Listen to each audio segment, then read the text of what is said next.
Okay. Just as I was about to push record, Hazel popped in the background here, so she might be in and out of this video. I want to address today the question of like to plan or not to plan, or the kind of like there's only one way to get to unrestricted eating, or there's one way to do it right. And I've found, and maybe I was a little bit more in that kind of like mindset earlier on in coaching. I think I probably felt even like I felt really passionate about like you just have to go for it and like absolutely eat everything you want. And for me, it kind of did happen that way. Like I did come from a place where I was heavily restricting and I had a lot of mental hunger. And so when I decided I was just going all in and going for it, like it did naturally happen for me where I was just really craving highly palatable foods and I really wanted a lot of them. And this kind of is a follow-up from yesterday's video as well, where I talked about like what happens if you're lacking that mental hunger, or kind of like that really clear idea of what it is you're wanting to eat, or maybe you're just really not even wanting to deviate from what you've been eating in your eating disorder.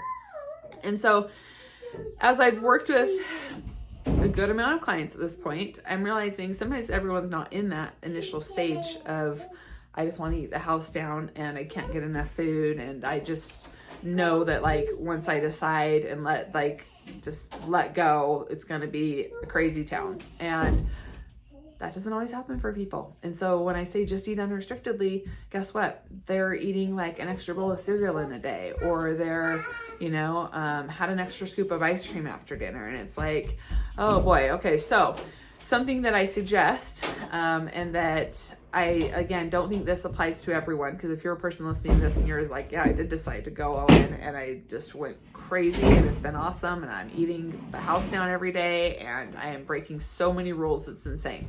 Keep going, good. But if you're not that person, you just feel stuck, like you're just having a really hard time getting into the groove of eating different and eating a lot and eating scary foods to you and to your eating disorder, then planning to be successful is okay. And what that's going to look like is there's kind of a few really important things that you have to keep in mind if you're planning out kind of like what a day needs to look like for you.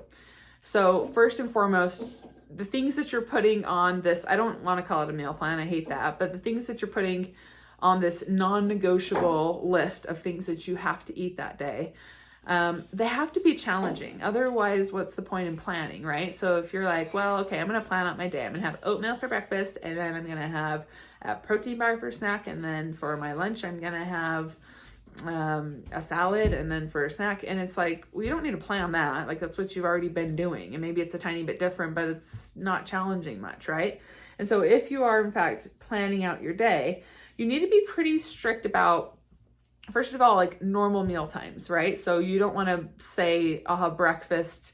This is what I'll have for breakfast without like a specific meal time, because breakfast could turn into 11 o'clock and then lunch is at 12 o'clock, because you don't want to, go from 8 a.m. to 12 p.m. without eating anything. So if you stretch or delay breakfast, then, in theory, like the plan's still working, but you're not being specific enough. So I need to be more direct here. So basically you need to put in specific times and put those times in that are challenging. So like put in like lunch at 11:30 and breakfast at 7:30 in the morning, and 2 or 3 snacks in between each meal that absolutely will be very challenging and that have to go down in between those meals. And so you're almost like pre-planning and committing to what you know is a recipe for some really solid rewiring. And if you do that, and if you just decide like this is happening, regardless of if I feel like it or not, because if you know yourself, in the heat of the moment when you're being faced with making a decision, all of a sudden you don't want to eat that thing. All of a sudden you actually don't think you could eat a whole pizza. All of a sudden the idea of having that ice cream in the mid-morning sounds absolutely crazy, but last night it seemed like a fun and ambitious goal, right? And so when you're making those the night before or the day before, you have to be like, I already know what my brain's going to try to tell me and trick me into doing, and I'm not going to do it because the decision's being made now, and then all I'm doing tomorrow is executing. So that's the first thing, is be really specific as far as like times. Yeah, Scout. Be really specific with times, and then, oh, did Scout get my floss? Yeah. That's okay. Sorry. Be really specific with times. Go get it from her. Go get it. Okay. Sorry about this. This is my very non-edited video for you. So be very specific with the times. And then also to, like, let's say you're putting toast with peanut butter.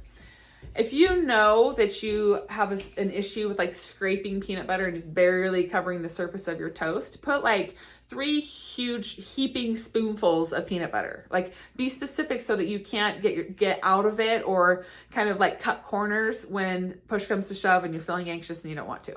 So that's the first thing. And the second thing is that is, like I said at the beginning, your non-negotiable, like very bare bones minimum structure. And then everything on top of that is like the extra credit that you're getting for that day. And so if you can do that, and this is, by the way, a crutch, this is not something you're going to do throughout your entire recovery, but this is to get somebody from kind of like being completely paralyzed and stuck and just continuing their Groundhog Day, getting them to kind of take the leap to make, kind of budge, to kind of make a step towards change. And doing that for a little bit of time and enough time for them to realize, okay, I'm eating a lot more food. I'm eating a lot of different food with, you know, a good amount of structure in there. And now it's time for me to deviate and kind of let loose and really see if I can carry this on by myself, eating unrestrictedly and challenging everything that I eat. And so that's kind of something that, and this obviously, like, working one-on-one with me is where that's going to be easier for me to identify if that's going to be a path that is best for you, or if that's something you don't in fact need and you can just jump in. But if you're obviously not working with me, then listen to this video and see if that resonates with you. And if your eating disorder loves that, well, then maybe that's not the plan for you. But if you're like, you know, I could see how this could be really successful because I really do want to recover and rewire, and I could see how I can already be a step ahead of my eating disorder by doing this, then do it. Try it out. So that's my message to you today. And sorry about Hazel's interruptions. All right, bye.